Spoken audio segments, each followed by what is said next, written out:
Which way did the Israelites take out of Egypt? If you look online or in a study Bible, you get a variety of answers. Did they go this way? This way? What about this way? Now you might be asking, does it even matter? And the answer is an emphatic yes. As Hoffmeier and Mosher put it, the relationship of the Exodus narrative to the natural geography in which it is set is no less important for understanding its meaning than historical, cultural, religious, linguistic, and literary contexts. Knowing which way the Israelites took out of Egypt not only allows us to better understand the story, it allows us to analyze the authenticity of the Exodus account.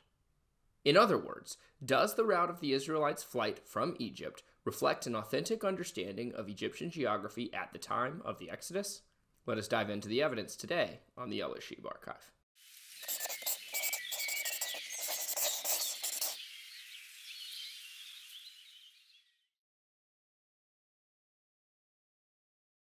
Before we dive into the evidence, I would like to point out that the opinions presented in this video are the result of my interaction with the work of these three scholars. There are several things we need to understand in order to reconstruct the Israelites' route out of Egypt. First, we must look at the biblical text and the places it mentions. Next, we must understand when and where these places existed in ancient Egypt. And lastly, we must understand the ancient geography the Israelites would have encountered at the time of the Exodus. Let us first turn to Exodus 1:11 and its context. Exodus 1:8 reads, "Now there arose a new king over Egypt, who did not know Joseph. And he said to his people, Behold, the people of Israel are too many and too mighty for us. Come, let us deal shrewdly with them, lest they multiply, and if war breaks out, they join our enemies and fight against us and escape from the land. Therefore they set taskmasters over them to afflict them with heavy burdens. They built for the Pharaoh store cities, PITHOM and RAMESES. But the more they were oppressed, the more they multiplied, and the more they spread abroad." So we are looking for store cities, or misconnote, that if we read on to Exodus 5 would have required a large amount of bricks and labor. We would also like the corresponding toponym, or place name, in Egyptian to match the names in verse 11, Ramses and PITHOM. Let us first start with Ramses. Scholars have proposed a variety of location for Ramses of the Exodus, including Tanis, Memphis, Pelusium, and others. However, the likely location is here at Pi-Ramesses, which Egyptian texts sometimes refer to just as Ramses. The site would have functioned as a massive capital of the 19th dynasty, so it fits nicely into the narrative of Exodus of intense labor required by the Hebrews. Next for PITHOM. PITHOM finds its Egyptian antecedent in the name PITHOM, or House of Atum, sun god of Egypt.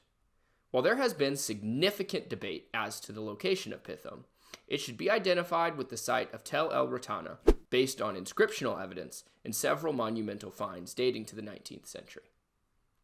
Now that we understand the location of these key cities, let us turn to the text as it describes the direction the Israelites took out of Egypt. After the plague of the firstborn, Pharaoh banishes the Israelites from Egypt. Exodus 12 describes the route they took, with verse 37 reading, "The Israelites journeyed from Ramses to Sukkot. Now there were about 600,000 men on foot, besides women and children." Numbers 33, verses 3 and 5 similarly states, "They set out from Ramses and camped at Sukkot."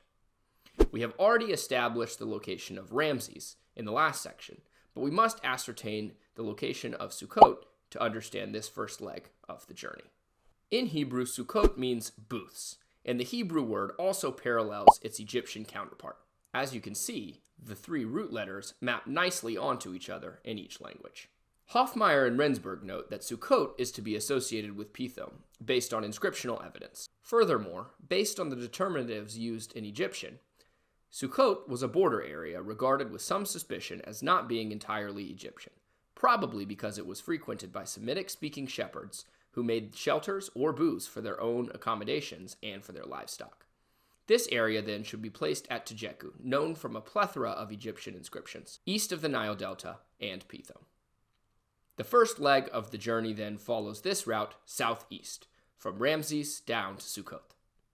Finally ready to tackle the next leg of the journey. Exodus 13:17 through 18 reads, "When Pharaoh let the people go, God did not lead them by the way of the land of the Philistines, although that was near. For God said, Lest the people change their minds when they see war and return to Egypt. But God led the people around by the way of the wilderness towards the Red Sea, and the people of Israel went out of the land of Egypt, equipped for battle. Before we try to place this story on the map, we must first reconstruct the ancient historical geographical situation in Egypt that the Israelites would have encountered. Let us first understand the ancient Mediterranean coastline. Egyptologist Manfred Beatock notes, major changes occurred to the water system of the eastern delta in the late 20th century, leading to a drastically different coastline of the Mediterranean. In antiquity, the ancient coastline would have looked more like this than it does in the modern day, as sedimentary deposits of the Nile Delta have pushed it further seaward.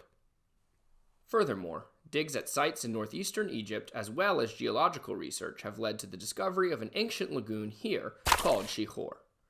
Archaeological investigation and geological data have also shown a previously unknown branch of the Nile River heading east to Tel El Borg. These features of the ancient landscape will become paramount to understanding the constraints facing the Israelites and the routes available to them. They also provide us with a criterion for evaluating whether the Exodus has an accurate understanding of the New Kingdom landscape, or if it reflects a later reconstruction based on faulty geography. Let us now look to the land of the Philistines, which runs along the coast of the Mediterranean Sea to the northeast into the land of Israel. This stretch of land was known in Egypt as the Way of Horus. If we look at the return to Egypt relief of Seti I at Karnak, we see the Pharaoh returning on his chariot to the land of Egypt, heading from the east to the west. He first encounters a tower labeled Migdol before coming to the dwelling of the lion, and finally to two towers split by a waterway. Each of these sites has been identified in archaeology. The picture then looks like this. Two fortresses in the west at Hebwa bisected by Shihor. The dwelling of the lion, which we have found at Tel El Borg, and Migdol in the east. One final piece of the paleo environment is necessary for reconstructing the route, the Bala Lakes.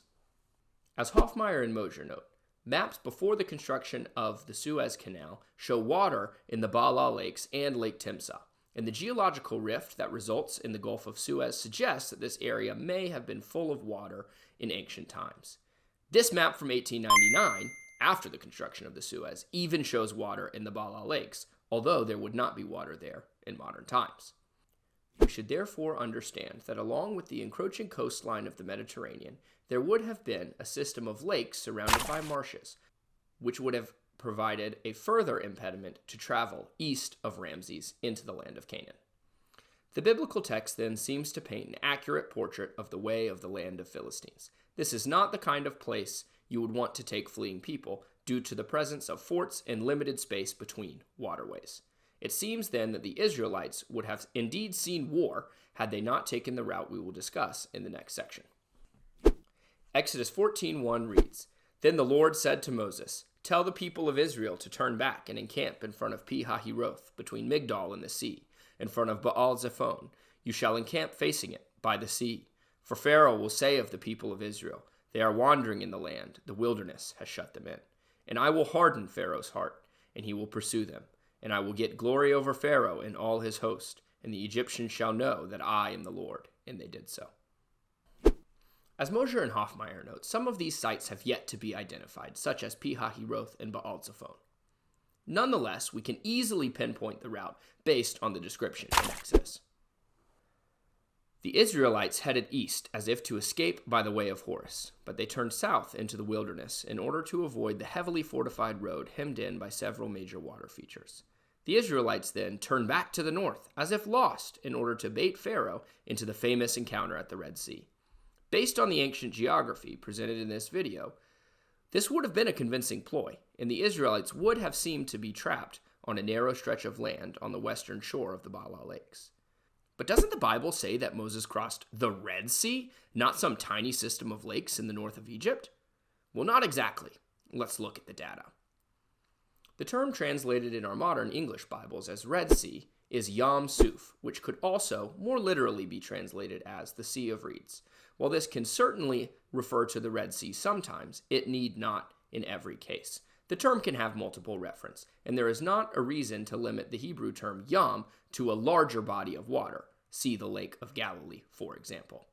Furthermore, as Beatock notes, there is a good reason to associate the Yam Suf with the Egyptian toponym Pa-Tufi, meaning the papyrus thicket.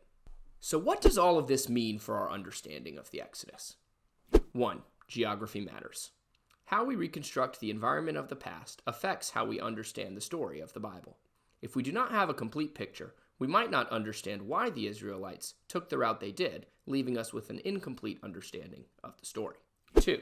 The author of the Exodus had an intimate understanding of the geography of Egypt at the time of the New Kingdom. While this does not prove the Bible to be true, it does at least give strong evidence for discussing the Exodus as an early and authentic memory rather than a later reconstructed fairy tale.